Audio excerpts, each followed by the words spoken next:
Assalamualaikum warahmatullahi wabarakatuh. Saya Nurwana Najla Saragi dari kelas Ilmu Komputer 5 semester 2, Fakultas Sains dan Teknologi, Universitas Islam Negeri Sumatera Utara. Berikut saya akan menyajikan video materi pembelajaran bahasa Indonesia yang berjudul Kalimat. Saya membuat video ini dengan tujuan memenuhi tugas ujian tengah semester mata kuliah Bahasa Indonesia. Dosen pengampu Ibu Junaida, MPD. Baiklah, saya akan menjelaskan pengertian kalimat. Kalimat adalah suatu bahasa terkecil yang memiliki makna yang lengkap.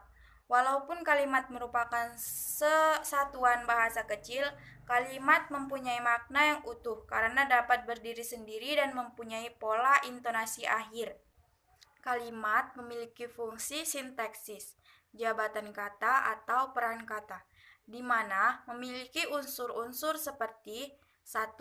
S. Subjek 2. P. Predikat 3. O. Objek 4. Pelengkap 5. Keterangan. Kalimat dikatakan baku jika terdapat sekurang-kurangnya terdiri dari dua unsur yaitu 1. Subjek 2. Predikat. Sedangkan objek, pelengkap, dan keterangan boleh ada ataupun tidak di kalimat. Sekarang kita masuk ke pengertian subjek. Bagian kalimat yang menunjuk pelaku, tindakan, keadaan, masalah, atau segala sesuatu hal yang menjadi pokok suatu pembicaraan dan dapat diterangkan oleh predikat atau P. Fungsi dari subjek yaitu dapat diisi oleh kata benda atau frasa, nomina, klausa, mau frasa, verba. Contoh dari subjek yaitu A. Ibuku suka menjahit, bagian ibuku itu KB. Dan B. Kursi dosen bagus, frasa, nomina.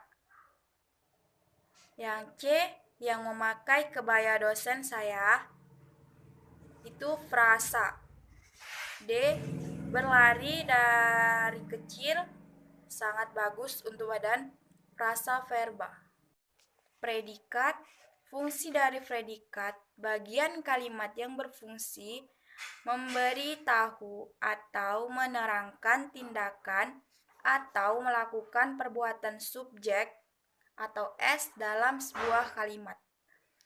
Fungsi dari predikat menerangkan tindakan atau keadaan subjek dan predikat serta menyatakan sifat atau keadaan subjek, termasuk juga untuk pernyataan juga sesuatu yang dimiliki oleh subjek. Contoh predikat yaitu A. Kuda berlari, B. Perempuan cantik sekali, C. Jakarta dalam keadaan kondusif, D. Rini murid baru. Objek. Bagian kalimat ini yang menjadi sasaran tindakan subjek dan melengkapi fungsi predikat. Karena sebagian pelengkap predikat, maka biasanya objek selalu di belakang predikat. Sama halnya dengan subjek. Biasanya objek diisi oleh nomina atau frasa nomina dan juga klausa. Fungsi dari objek dapat berubah menjadi subjek atau S jika kalimat tersebut diubah menjadi kalimat pasif. Objek berfungsi sebagai subjek atau S. Dosen itu membaca buku bahasa Indonesia. Buku bahasa Indonesia dibaca oleh dosen itu. Pelengkap merupakan kalimat yang berfungsi sebagai pelengkap predikat atau P. Hampir sama dengan objek, hanya saja kalau objek atau O dapat berfungsi sebagai subjek atau S. Sedangkan kalau pelengkap berfungsi sebagai subjek atau S dalam kalimat pasif.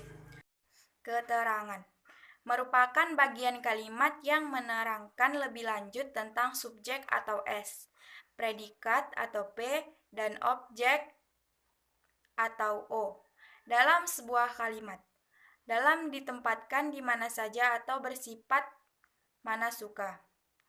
Boleh diletakkan di bawah, tengah, atau akhir kalimat. Dapat berupa adverba, frasanomia, frasa frasional, atau juga dapat berupa klausa. Namun juga sampai merubah makna sebuah kalimat. Contoh dari keterangan. Mahasiswa mengikuti ujian akhir semester sore itu. Mahasiswa sore itu mengikuti ujian akhir semester. Sore itu mahasiswa mengikuti ujian akhir semester. Menurut Alwi, dalam Vinoza, dalam hikmat berdasarkan maknanya, terdapat beberapa jenis keterangan dalam kalimat. Yang pertama, keterangan tempat. Contoh, adik mengambilkan koran ayah dari kursi itu. 2. Keterangan waktu. Contoh, kemarin siang Jakarta diguyur hujan. Ketiga, keterangan alat. Contoh, ibu memotong sayuran dengan pisau. Keempat, keterangan tujuan. Contoh, anak itu rela bekerja demi kedua orang tuanya. Yang kelima, keterangan cara. Contoh, silahkan kerjakan soal itu dengan seksama. Yang keenam, keterangan peserta. Contoh, Andi bekerja sama dengan saudara-saudara sekampungnya. Jenis kalimat. 1. Kalimat tunggal. Kalimat tunggal merupakan kalimat yang hanya mempunyai satu gagasan utuh terdiri atas satu subjek atau S dan satu predikat atau P, dan biasanya berbentuk klausa. Yang kedua, kalimat majemuk.